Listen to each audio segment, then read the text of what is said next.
नमस्कार, काजल्स रेसिपीजमध्ये आपल्या सगळ्यांचं स्वागत आहे. उन्हाळा सुरू झालेला आहे आणि आपल्या सगळ्यांनाच काहीतरी टेस्टी, चटपटीत आणि त्यात थंडगारसुद्धा खायची इच्छा होते.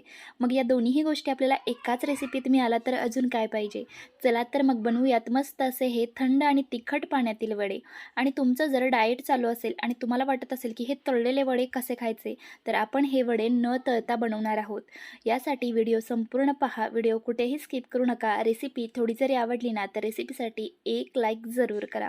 तुमचं जरी डाएट चालू असेल ना तरी तुम्ही हे वडे अगदी पोट भरून खाऊ शकता. एकदम मस्त टेस्टी आणि हेल्दी रेसिपी आहे. चला तर मग वेळ न घालवता आपल्या या छानशा रेसिपीला सुरुवात करूयात. इथे मी अर्धा कप मुगाची डाळ पाण्यामध्ये भिजत ठेवली होती.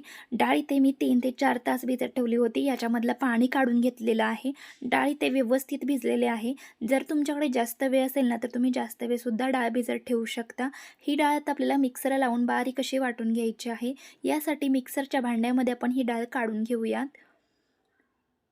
यामध्ये चवीसाठी आपण मिरची, लसूण आणि आलंसुद्धा घालणार आहोत. इथे मी 3 लसणाच्या पाकळ्या, अर्धा इंच आल्याचा तुकडा आणि 2 हिरव्या मिरच्या घेतलेल्या आहेत. तिखटाचं प्रमाण तुम्ही तुमच्या आवडीनुसार कमी जास्ती करू शकता. आणि थोडंसं पाणी घालून आपल्याला हे मिक्सरला बारीक असं वाटून घ्यायचं आहे. गरजेनुसार पाणी घालायचं आहे आपल्याला. एकदम जास्तीचं पाणी घालू नका. हे मिश्रण आपल्याला जास्ती पातळ बनवायचं नाही.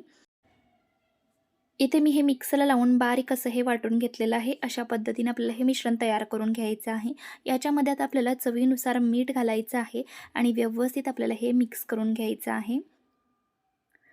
तुम्ही ते बघू शकता, एकदम जास्त पातळही नाही आणि जास्त घट्टही नाही. अशा पद्धतीचं आपल्याला हे मिश्रण तयार करून घ्यायचं आहे. आणि याच्यामध्ये आता आपण घालणार आहोत अर्धा चमचा इनो. जर तुम्हाला इनो वापरायचा नसेल तर तुम्ही इथे बेकिंग सोडासुद्धा वापरू शकता. हे व्यवस्थित मिक्स करून घेऊयात. इथे मी हे व्यवस्थित असं मिक्स करून घेतलेलं आहे. आपलं हे मिश्रण तयार झालेलं आहे. याच्यात आपण लगेचच वडे बनवायला घेऊयात. हे वडे आपण न तळता बनवणार आहोत. यासाठी आपण इथे अप्पे पात्र वापरणार आहोत. इथे गॅसवरती मी अप्पे पात्र आधीच गरम करायला ठेवून दिलेलं आहे आणि याच्यामध्ये थोडं थोडं तेलसुद्धा घालून घेतलेलं आहे. आणि एक छोटा चमचाभर आपल्याला याच्यामध्ये हे मिश्रण घालून घ्यायचं आहे. जास्त मिश्रण घालायचं नाही. एक छोटा चमचा फक्त आपल्याला एका ह्याच्यामध्ये मिश्रण घालायचं आहे.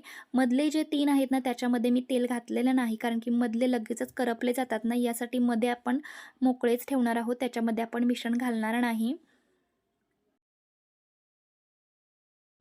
इथे मी सगळ्या याच्यामध्ये एक एक चमचा मिश्रण घालून घेतलेलं आहे. याच्यावरती आता आपल्याला झाकण ठेवायचं आहे. वरची बाजू पूर्णपणे सुकेपर्यंत आणि खालून छान असं व्यवस्थित भाजेपर्यंत आपल्याला हे भाजून घ्यायचं आहे.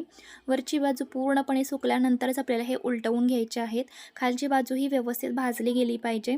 इथे तुम्ही बघू शकता वरून पूर्णपणे हे सुकले गेलेले आहेत. पलटवून घेऊयात. हलके असे आपल्याला हे भाजून घ्यायचे आहेत. जास्तीही डार्क असे भाजायचे नाहीत. हे सगळे आता उलटवून घेऊयात आणि दुसऱ्या साईडनेही आपल्याला छान असे हे व्यवस्थित भाजून घ्यायचे आहेत. तुम्हाला हवं असेल ना तर तुम्ही मधल्या याच्यामध्ये हे मिश्रण घालून घेऊ शकता. इथे आपले हे छान असे भाजले गेलेले आहेत. तुम्ही बघू शकता हलक्या रंगावरती आपल्याला हे भाजून घ्यायचे आहेत. जास्त करपवायचे नाहीत. इथे व्यवस्थित सगळे हे भाजले गेलेले आहेत. काढून घेऊयात आणि उरलेले सुद्धा आपल्याला याच पद्धतीने सगळे बनवून घ्यायचे आहेत. इथे मी आता दुसरी बॅचसुद्धा बनवून घेत आहे. सेम त्याच पद्धतीने आपल्याला बनवून घ्यायचे आहेत. दोन्ही साईडने छान असे भाजून घ्यायचे आहेत. तुम्हाला जर हवं असेल ना तर तुम्ही हेच वडे तळूनसुद्धा बनवू शकता.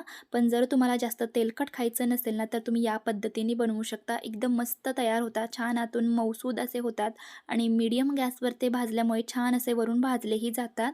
इथे आता हे सगळे असे आपण बनवून घेऊयात.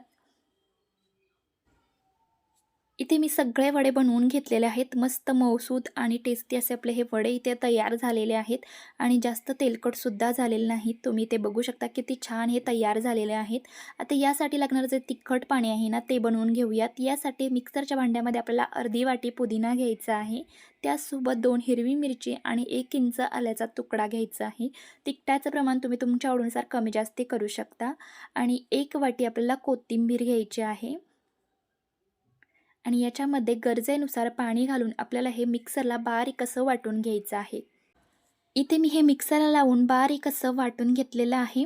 या भांड्यामध्ये आपण हे काढून घेऊयात आणि याच्यामध्ये आपल्याला फ्रीजमधलं एकदम थंड असं पाणी घालायचं आहे.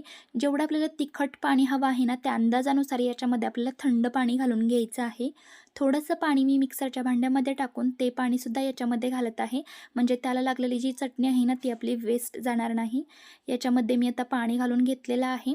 याच्यामध्ये घालणार आहोत चवीनुसार मीठ, एक छोटा चमचा चाट मसाला, एक छोटा चमचा भाजलेली जिरेची पावडर आणि एक मीडियम साईजचा बारीक चिरलेला कांदा आणि थोडीशी आपल्याला कोथिंबीर घालायची आहे. आणि एक मोठा चमचा आपल्याला लिंबाचा रस घालायचा आहे आणि हे व्यवस्थित मिक्स करून घ्यायचं आहे. तुम्हाला हवं असेल ना, तर याच्यामध्ये तुम्ही चिंचेची चटणीसुद्धा घालू शकता. इथे आपलं मस्त टेस्टी असं तिखट पाणी तयार झालेलं आहे. याच्यामध्ये आता आपण बनवून ठेवलेले जे वडे आहेत ना, ते घालून घ्यायचे आहेत आणि व्यवस्थित मिक्स करून घ्यायचं आहे. आणि तिखट पाणी याच्यामध्ये छान असं आतपर्यंत मुरण्यासाठी 15 ते 20 मिनिटं आपल्याला हे असेच पाण्यामध्ये ठेवून द्यायचे आहेत.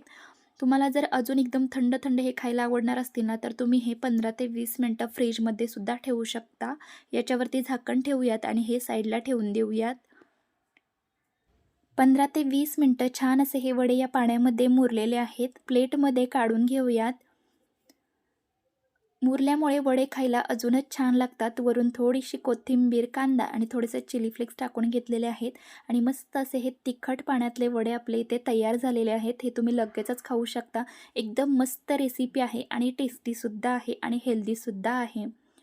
उन्हाळा सुरू आहे त्यामुळे आपल्याला काही ना काही चटपटीत खायची तर इच्छा होतेच आणि त्यात थंड असेल तर अजूनच मस्त. त्यामुळे तुम्ही ही रेसिपी नक्की बनवू शकता. लहान मुलंही कधीतरी चटपटीत टेस्टी खायची इच्छा व्यक्त करतात. त्यामुळे त्यांना बाहेरचं काही न देता घरीच तुम्ही हे बनवून देऊ शकता. एकदम मस्त रेसिपी आहे आणि जरी तुमचं डाएट चालू असेल आणि तुम्हाला काही तेलकट खायचं नसेल ना, तरीही तुम्ही हे बनवू शकता. कारण की आपण हे न तळता बनवलेले आहेत. एकदम हेल्दी रेसिपी आहे आणि मुगाच्या डाळीपासून बनवलेले आहेत. एकदा ही रेसिपी जरूर करून पहा. रेसिपी कशी वाटली हे कमेंटद्वारे जरूर कळवा. रेसिपी थोडी जरी आवडली असेल ना, तर रेसिपीसाठी एक लाईक नक्की करा आणि आपण आपल्या चॅनेलवर नवीन असाल आणि चॅनेलला अजूनही सबस्क्राईब केले नसेल तर नक्की सबस्क्राईब करा. आणि आजचा व्हिडिओ पाहिल्याबद्दल धन्यवाद.